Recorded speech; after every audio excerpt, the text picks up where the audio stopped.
ഏറ്റവും ഇഷ്ടപ്പെട്ടാണ്ട് കൊടുക്കുക. ഇതാ എനിക്ക് ഏറ്റവും ഇഷ്ടപ്പെട്ടത് ഒരിക്കൽ പിന്നെ അബൂ തൽഹ റളിയല്ലാഹു അൻഹു നബിന്റെ അടുത്ത് വന്നിട്ട് പറഞ്ഞു, നബി എനിക്ക് ഏറ്റവും ഇഷ്ടപ്പെട്ടൊരു തോട്ടമുണ്ട്, ബൈറുഹ എന്നാണ്, മദീനത്തിന്റെ പള്ളിക്ക് നേരെ അഭിമുഖമായി നിൽക്കുന്നത്. റസൂലുള്ളാഹി സ്വല്ലല്ലാഹു അലൈഹി വസല്ലം പറഞ്ഞു, അത് മാലുൻ റാബിഹ യാ അബൂ തൽഹ. അബൂ തൽഹ, അതെനിക്ക് ആകെ വരുമാനം ഉണ്ടാക്കുന്ന നല്ലൊരു മുതൽ അതാണെന്നല്ലേ നീ എന്നെ പറയാറുള്ളത്, അതുകൊണ്ട് അത് വേണ്ടാന്ന് പറഞ്ഞു. അപ്പൊ റസൂലുള്ളാഹിനോട് പറഞ്ഞു, അള്ളാഹുവിന്റെ ഖുർആനല്ലേ പറഞ്ഞത് എനിക്ക് ഏറ്റവും ഇഷ്ടപ്പെട്ടത് കൊടുക്കണം, അതുകൊണ്ട് ഞാൻ എന്താ കൊടുക്കുന്നത്. അങ്ങനത്തെ സഹാബത്തുണ്ടായിട്ടുണ്ട്.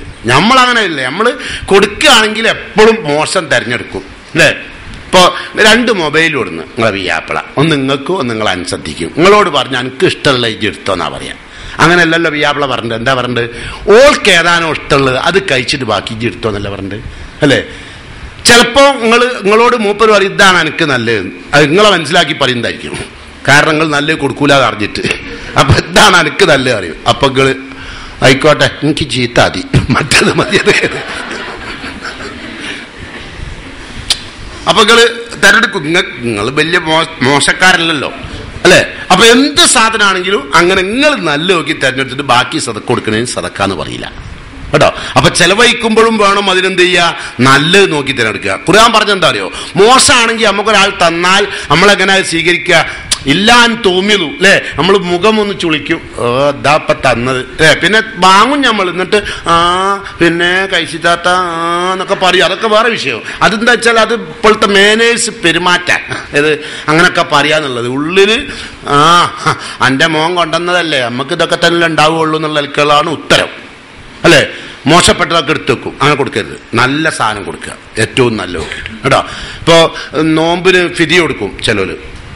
നോമ്പ് നോൽക്കാത്ത ആളുകൾ ഉണ്ടാവുമല്ലോ, ഓൾക്ക് ഫിദി കൊടുക്കുന്നുണ്ടാവും. ആ ഫിദി കൊടുക്കുന്ന മുതലൊക്കെ ഏറ്റവും നല്ല സൂപ്പർ സാധനം കൊടുക്കണം കേട്ടോ.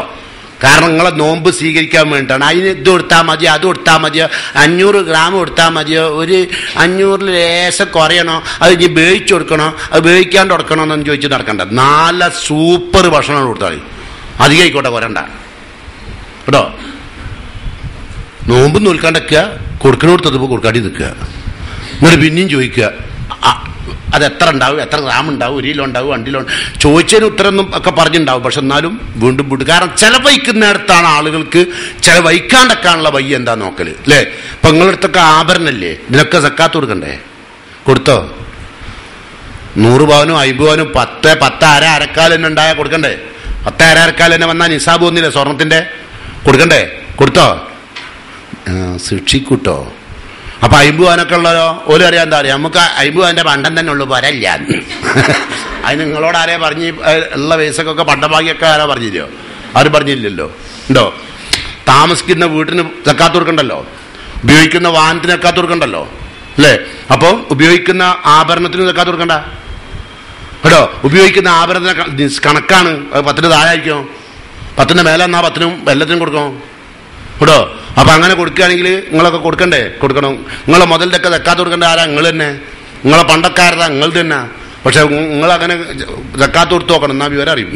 നിങ്ങളെ വിയാപ്പിള മുസ്ലിം ആണോ അല്ലേ നിങ്ങളൊന്ന് കൊടുത്തു നോക്കി എന്നാ അറിയാം.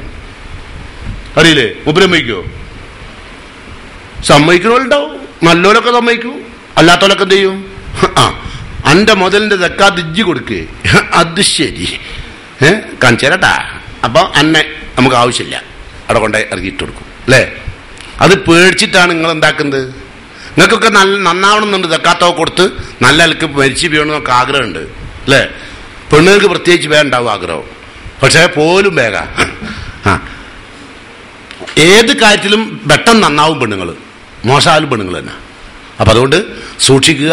സക്കാത്തൊക്കെ കൊടുത്ത് നല്ല ധനം സമ്പാദിച്ച് നല്ല ഭക്ഷണം കഴിച്ച്, ഏത് നല്ല വിശിഷ്ടമായ ഭക്ഷണം കഴിക്കുക, ഹലാലും തയ്യിബായത് കഴിക്കുക, അങ്ങനെ പ്രാർത്ഥനയ്ക്ക് ഉത്തരം ലഭ്യമാകുന്ന തരത്തിൽ ഭക്ഷണം കഴിക്കുക. അതുപോലെയൊക്കെ ഞാൻ നേരത്തെ പറഞ്ഞതുപോലുള്ള കെടുകാര്യസ്ഥതയിലൂടെ പണം ഉണ്ടാക്കാൻ വേണ്ടി ശ്രമിക്കാതിരിക്കുക. എല്ലാ രംഗത്തുള്ള ആളുകളും പണം വഞ്ചിക്കാൻ വേണ്ടി ശ്രമിക്കുന്നവരാണ്. അതുകൊണ്ടാണ് ഈ വിഷയം എത്ര പറഞ്ഞാലും തീരൂല. എല്ലാ രംഗത്തും കൈക്കൂലിയും, എന്തൊരു കാര്യം നടക്കണമെങ്കിലും ഒക്കെ പണവുമായി ബന്ധപ്പെട്ടാണ് കിടക്കുന്നത്. അല്ലെങ്കിൽ ഒരു ഓഫീസിൽ നിന്ന് ഒരു കാര്യം കിട്ടൂല, പൈസ കൊണ്ടുപോയി കൊടുത്തില്ലേ. അത് കോർപ്പറേഷൻ ഓഫീസായാലും വേണ്ട, രജിസ്റ്റർ ഓഫീസായാലും വേണ്ട, എന്ത് സ്ഥലമായാലും വേണ്ട, എവിടൊക്കെയാണോ ആളുകൾക്ക് പണം ഉണ്ടാക്കേണ്ടത്. ഇപ്പം നിങ്ങൾ കണ്ടില്ലേ, ഓരോരുത്തരെ ഓരോരോ കേസിൽ പിടിക്കുമ്പോൾ കഞ്ചാവ് ഒരു വക, സ്പിരിറ്റ് ഒരു വക, അതൊക്കെ കടത്തണം എന്തിനുണ്ടാ? സ്പിരിറ്റ് കടത്താൻ. അതിലും ഉണ്ടാവും ഒരു സുലൈമാന്. ഇത് കഞ്ചാവ് പിടിച്ചാൽ അതിലും ഉണ്ടാവും ഒരു ബീരാങ്കോയ. ഇത് എല്ലാ തോന്നിയാസിലും പെൺവാണിപം നടത്തിയാൽ എല്ലാം നമ്മൾ തന്നെ. അങ്ങനെ സ്വന്തം ബാപ്പ മോളെ കയറി പിടിക്കുന്നു അല്ലേ? അതല്ല ഇപ്പോഴത്തെ അവസ്ഥ. എന്താ കാരണം അറിയാം? കുറച്ചൊക്കെ കാരണം അതിന്റെ കാരണക്കാർ നിങ്ങളുമാണ്. കാരണം നിങ്ങൾ ഈ വൃത്തി ഉണ്ടാവില്ല, മെനി ഉണ്ടാവില്ലാണ്ട് നടക്കും. മോളാണെങ്കിൽ നല്ല വൃത്തിയിൽ നടക്കും. അത് നല്ലോണം ആലോചിച്ചോളൂ, ഒറ്റ വാക്ക് പറഞ്ഞോളൂ. നല്ലോണം വൃത്തിയിൽ നടക്കണം കേട്ടോ. നല്ല വൃത്തിയിൽ നടക്കണം. നല്ല റങ്കുള്ള ഡ്രസ്സ് ഇട്ടിട്ട് പുറത്തേക്കല്ല നടക്കണ്ടേ, മൂപ്പരെല്ലാം നടക്കേണ്ടി.